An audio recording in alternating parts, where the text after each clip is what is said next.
اللہ کے رسول حضرت محمد مصطفیٰ صلی اللہ علیہ وآلہ وسلم بار بار امام حسین کو بلند کر کے دنیا کو یہ بتاتے تھے کہ یہ حسین مجھ سے ہے اور میں اس حسین سے۔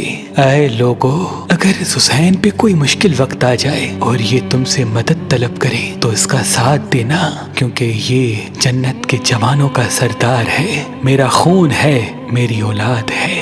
لیکن افسوس، ابھی رسول اللہ کی رحلت کو تھوڑا وقت ہی گزرا تھا کہ کربلا کے میدان میں ایک طرف 9 لاکھ کا مجمع تھا تو دوسری طرف وہ حسین جس کو اللہ کے رسول اپنے کندھوں پہ سوار کرتے تھے۔ امام حسین علیہ السلام اپنے نانا کی امت سے بار بار کہتے رہے کہ کیوں میرا رستہ روکا ہے؟ اے لوگو، پہچانو، میں تمہارے نبی کا نواسا ہوں۔ کیوں 3 دن سے میرے بچوں کو پیاسا رکھا ہے؟ کیوں میرے عزیز و اقارب کو شہید کیا ہے؟ بتاؤ، کیا میں نے رسول اللہ کی شریعت میں ترامیم کی ہے؟ کسی انسان کا حق کھایا ہے؟ کسی انسان پہ ظلم کیا ہے؟ اتنے میں فوج یزید ایک آواز میں کہنے لگی، اے حسین، ہم سب تجھے تیرے بابا علی کے بغض میں قتل کر رہے ہیں تاکہ یزید ہماری جھولیاں دولت سے بھر دے۔ امام حسین نے فرمایا، اے لوگو، آج جس اسلام کا علم تمہارے ہاتھوں میں بلند ہے، یہ علم میرے بابا علی نے بلند کیا۔ مت بھولنا، خیبر و خندق میں اگر علی نہ ہوتے تو اسلام کی فتح ناممکن تھی۔ وہ علی جس نے پوری زندگی اسلام کی تبلیغ کی، حق کو بلند کیا، رسول اللہ کی حفاظت کی، آج اس علی کو یہ اجر دے رہے ہو۔ اے لوگو، بتاؤ، اللہ کے رسول نے بار بار میرے بابا علی کا ہاتھ بلند کر کے فرمایا تھا کہ جہاں حق ہوگا وہاں علی ہوگا، جہاں علی ہوگا وہاں حق ہوگا، اور آج اس علی اور اولاد رسول کو یہ اجر دے رہے ہو۔ اتنے میں یزید کی فوج کے سپہ سالاروں نے دیکھا کہ کہیں فوج میں بغاوت نہ ہو جائے۔ اے شمر، کیا دیکھ رہے ہو؟ حملہ کرو۔ بس لاکھوں کی فوج نے جب رسول اللہ کے نواسے پہ حملہ کیا، امام حسین علیہ السلام نے اللہ کا نام لیا اور ذوالفقار کو نیام سے نکالا۔ تاریخ گواہ ہے، ایک طرف لاکھوں کا مجمع اور ایک طرف 3 دن کا بھوکا پیاسا حسین ابن علی۔ زمین پہ اس طرح کی جنگ پہلے کبھی نہیں دیکھی تھی کہ ایک تنہا انسان لاکھوں کے مجمع کو اس طرح سے فنار کر رہا ہے کہ فوج اشکیا واپس پلٹ کے بھاگنے لگی۔ امام حسین فوج یزید سے مخاطب ہو کے فرماتے ہیں، آؤ، 3 دن کے بھوکے کی جنگ دیکھو، 3 دن کے پیاسے کی جنگ دیکھو، رسول کے اس نواسے کی جنگ دیکھو، اس کی جنگ دیکھو جس کا جوان بھائی مارا گیا، جس کے جوان بیٹے کو نظروں کے سامنے قتل کیا گیا، جس نے اپنے ہی ہاتھوں سے اپنے بچے کی قبر بنائی۔ امام حسین شیر کی طرح فوج یزید سے لڑ رہے ہیں۔ اتنے میں آواز غائب آتی ہے، حسین، تیرا اللہ تجھ سے راضی ہوا۔ بس اس صدا کا سننا تھا، امام حسین علیہ السلام نے اپنی ذوالفقار کو تھام لیا۔ اتنی میں عمر بن سعد کہتا ہے، شمر، کیا دیکھ رہے ہو؟ یہ علی کا شیر ہے، اس کو مات دینا ناممکن ہے، جاؤ خیموں کو آگ لگا دو۔ بس کچھ ظالموں نے بیبیوں کے خیموں کو آگ لگا دی اور کچھ امام حسین کو دور سے تیر مارنے لگے۔ امام حسین کبھی بیبیوں کے خیموں کی طرف بڑھتے ہیں، کبھی فوج کی طرف جاتے ہیں۔ عمر بن سعد اور شمر نے فوج کو 4 حصوں میں تقسیم کر دیا اور یہ کہا کہ کوئی بھی حسین کے قریب نہ جائے، جس کے پاس جو چیز ہے وہ دور سے حسین کو مارے۔ جس کے پاس نیزہ تھا اس نے نیزہ مارا، جس کے پاس تیر تھے وہ تیر مارتا رہا، جس کے پاس برچیاں تھی وہ برچیاں مارنے لگا۔ تاریخ نے لکھا جس کے پاس مارنے کے لیے کچھ نہ تھا وہ کربلا کی گرم زمین سے مٹی اٹھا کے امام حسین کی طرف پھینکتا رہا۔ امام حسین کے جسم مبارک پہ ہزاروں زخم لگتے رہے، آپ کے جسم مبارک پر اتنی تیر تھے کہ آپ کا جسم مبارک نظر تک نہیں آ رہا تھا۔ بس جیسے ہی نواسا رسول گھوڑے کی زین سے زمین پہ آتے ہیں، فوج یزید جھومنا شروع کر دیتی ہے، لیکن اتنے میں وہ گھوڑا جس پہ آپ سواری کیا کرتے تھے وہ امام حسین کے چاروں طرف گھومنا شروع کر دیتا ہے تاکہ ان تیروں سے میں اپنے آقا حسین کو بچا لوں۔ وہ گھوڑا دوڑ ہی رہا تھا، اتنے میں عمر بن سعد نے کہا، اے لوگو رکو،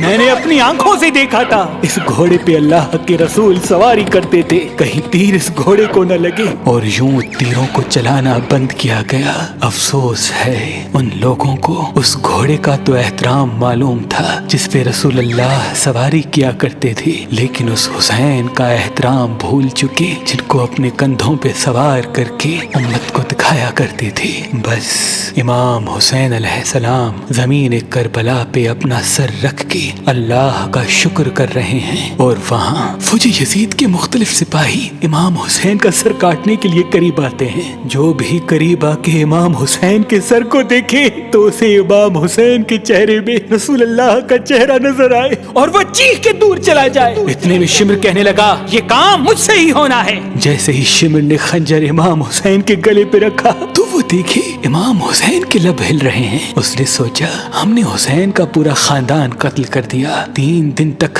حسین کے بچوں کو پیاسا رکھا، شاید حسین ہمیں بد دعا دے رہے ہوں گے۔ سننے کے لیے کان قریب کرے تو کیا سنے، امام حسین علیہ السلام اللہ کی دربار میں اللہ کی نعمتوں کا شکر کر رہے ہیں کہ اے اللہ تیرا شکر ہے کہ اس عظیم امتحان کے لیے تو نے اس حسین کو چنا۔ اتنے میں امام حسین نے آنکھیں کھولی اور شمر سے کہا اے شمر، کیا تو نہیں جانتا میں رسول اللہ کا نواسا ہوں، جنت کا سردار ہوں، حق پہ ہوں، بے جرم ہوں؟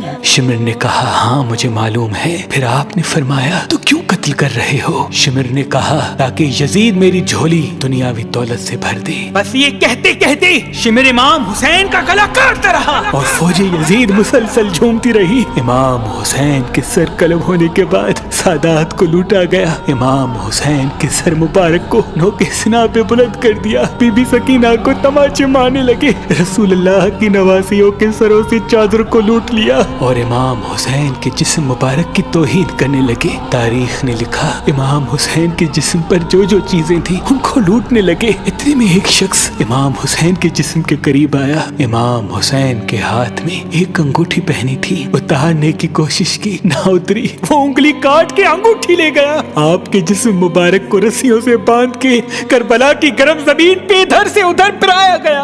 اتنے میں عمر بن سعد نے کہا اے شمر، حسین اور اس کے ساتھیوں کی لاش کا وہ حشر کرتے ہیں کہ رہتی دنیا تک کوئی بھی یزید کے خلاف آواز نہ اٹھائے، سب کے جسم سے سروں کو کاٹ لو اور سب کی لاشوں کو پامال کر دو۔ زمین کربلا گواہ ہے، کہیں سے کوئی قبیلہ اٹھ کے آتا ہے اور کہتا ہے کہ ہم حر کی لاش کو پامال ہونے نہیں دیں گے، کہیں بی بی ام لیلا کا قبیلہ آ کے کہتا ہے کہ ہم علی اکبر کا لاشا پامال ہونے نہیں دیں گے، کہیں بی بی رباب کے قبائل کے لوگ کہتے ہیں ہم علی اصغر کا لاش پامال ہونے نہیں دیں گے۔ ایک ایک شہید کی لاش پامال ہونے والی جگہ سے ہٹائی گئی۔ تاریخ گواہ ہے صرف رسول اللہ کا اکیلا نواسا کربلا کی گرم زمین پہ پڑا رہا اور مغرب کے گھوڑے مشرق کی طرف، مشرق کے گھوڑے مغرب کی طرف دوڑتے رہے۔ امام حسین کا جسم پامال ہوتا رہا۔ امام جعفر صادق علیہ السلام فرماتے ہیں میرا سلام ہو میرے اس غریب دادا پر جس کی لاش کو اس طرح سے پامال کیا گیا کہ ان کی دائیں پسلیاں بائیں پسلیوں کی طرف چلی گئی اور بائیں پسلیاں دائیں پسلیوں کی طرف چلی گئی، جن کا سینہ اور پشت ایک ساتھ ہو گیا۔ سلام ہو میرے اس بے وطن دادا حسین پر جن کے جسم مبارک کے ٹکڑوں کو زمین کربلا پہ بکھیرا گیا۔